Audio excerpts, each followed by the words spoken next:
Hey YouTube, this is Southern Prepper 1. Just a very short video. Appreciate the support on my PRN every Friday night at 9 o'clock Eastern. I do an hour prepping show. Got a question for you though. Do you think this distracts from my YouTube channel? YouTube is really the passion that I have because it's how I started, talking to people on a bigger level than just local. So do you think it's a distraction? Do you like it? I would love some positive feedback, even some negative feedback. Last week we talked to a really an awesome prepper, an advanced prepper. He has an awesome group. His name was, we called him Mick. So if you missed it, you might want to go back and look at that. I've gotten a lot of good positive feedback from that show. But this week at 9 o'clock tonight, I'll be talking about medical.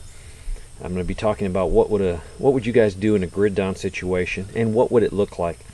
I have truly never been in a grid down situation, but I've been in situations overseas that were probably as close as we can get to it in the United States. Terrible situations with a lot of lack of infrastructure and support, and very chaotic.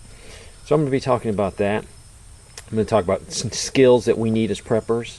I'm going to be talking about supplies that we need as preppers, and what are you guys doing and what you should be doing to prepare for a worst case situation. If you prepare for a worst case situation, you'll be fine for that tornado that knocks out the power, and you might need to help bandage up your neighbor that got injured.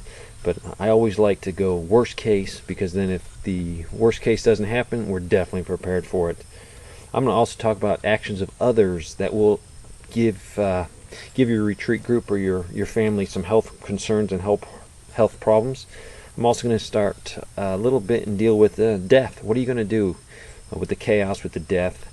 And definitely I'm going to talk a little bit about disposing of bodies and the psychological effects of your loved ones seeing dead people, and especially seeing other loved ones that are deceased. What do you need to do about this? So if you can, join me tonight. If not, it's always on podcast.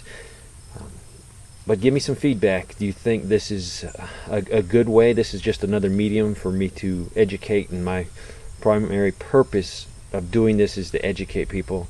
I wish I could do it face-to-face at a school environment, but because of financial reasons, YouTube gives me an excellent opportunity to share what I know, and also I love learning from others. So if you're not busy, join me tonight at 9. If you are, catch the podcast and give me some feedback. Thanks a lot.